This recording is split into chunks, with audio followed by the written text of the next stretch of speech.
માધ્યમિક અને ઉચ્ચતર માધ્યમિક શિક્ષણ બોર્ડ દ્વારા ધોરણ 10ના વર્ષ 2025ના પરિણામો જાહેર કરાયા. સુરતની શ્રી ભગવતી વિદ્યાલયના વિદ્યાર્થીઓ ધોરણ 10ના પરિણામમાં ઝળહળતી સફળતા મેળવી હતી. 100% પરિણામ આવતા વાલીઓ સહિત શાળા પરિવાર ગરબે ઘૂમી ઉજવણી કરી હતી. ગુજરાત માધ્યમિક અને ઉચ્ચતર માધ્યમિક શિક્ષણ બોર્ડ દ્વારા ધોરણ 10ના વર્ષ 2025ના પરિણામો જાહેર કરાયા. શ્રી ભગવતી વિદ્યાલય વિદ્યાર્થીઓ ધોરણ 10ના પરિણામમાં ઝળહળતી સફળતા મેળવી શાળાનું 100% પરિણામ આવતા વાલીઓ પણ ખૂબ ગરમે ઘૂમ્યા હતા.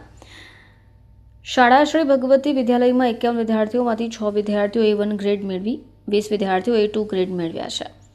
શાળા પરિવાર વતી તમામ વિદ્યાર્થીઓને હાર્દિક શુભકામનાઓ પણ પાઠવવામાં આવી હતી. રાજ્યભરના ધોરણ 10ના પરિણામોમાં સુરતનું પ્રદાન નોંધપાત્ર રહ્યું અને આગામી સમયમાં પણ ઉત્કૃષ્ટ પરિણામો અપેક્ષિત કરી રહી છે. મારું નામ પ્રશાંતભાઈ જારસણિયા છે. હું ધોરણ 9-10માં શ્રી ભગવતી વિદ્યાલયમાં એક સુપરવાઇઝર તરીકે અને વિજ્ઞાન શિક્ષક તરીકેની ફરજ બજાવું છું.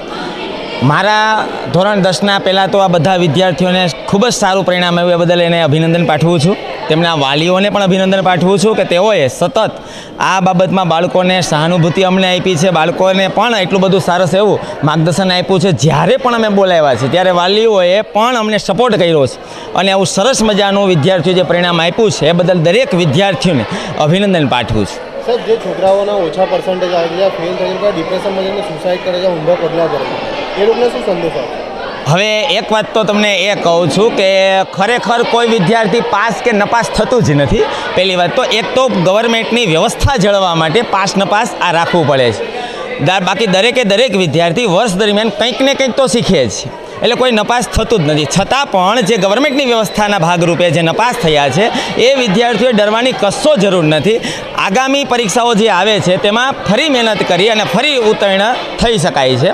બીજા નંબરમાં અમારી શાળામાં 100% પરિણામ આવ્યું છે, એટલે નપાસ થવાનો તો કોઈ પ્રશ્ન જ નથી. અને 6 A1 આવ્યા છે 60 વિદ્યાર્થીઓમાંથી, અને 20 વિદ્યાર્થીઓ A2 પ્રાપ્ત કર્યો છે. અને આવું ઝળહળતું પરિણામ શ્રી ભગવતી વિદ્યાલયમાં શિક્ષકોની મહેનત અને વાલીઓની મહેનત અને સાથે સાથે આ વિદ્યાર્થીઓની મહેનતને કારણે જ આ સફળતા પ્રાપ્ત થઈ છે. મારું નામ અજુડિયા બંસી છે. હું ધોરણ 10માં શ્રી ભગવતી વિદ્યાલયમાં અભ્યાસ કરું છું. મારે 10મા ધોરણમાં 90.50% આવ્યા છે. મારી અને મારી શાળા અને મારા ઘરેથી ખૂબ જ મહેનત હતી. હવે હું કોમર્સમાં ફેશન ડિઝાઇનરનો કોર્સ કરવા માગું છું. મારું નામ મૈયાણી પ્રિયાંશી લલિતભાઈ છે. હું શ્રી ભગવતી વિદ્યાલયમાં અભ્યાસ કરું છું. મારે ધોરણ 10માં 92.83% આવ્યા છે અને હું આગળ જતાં ખૂબ જ મહેનત કરીશ અને મારી શાળાનું નામ રોશન કરીશ. મારી શાળાએ મને આ 10મા ધોરણમાં ખૂબ જ હેલ્પફુલ થઈ છે અને હું આગળ જતાં કોમર્સમાં ફેશન ડિઝાઇનિંગમાં આગળ વધવા માગું છું. મારું નામ કાકડિયા શ્રી અશોકભાઈ છે. હું 10મા ધોરણમાં શ્રી ભગવતીમાં અભ્યાસ કરું છું. આજે મારે સ્કૂલના સપોર્ટથી ખૂબ જ સારા માર્ક્સ આવ્યા છે. મારે PR 96.36 આવ્યા અને પર્સન્ટેજ મારે 90.50 આવ્યા છે.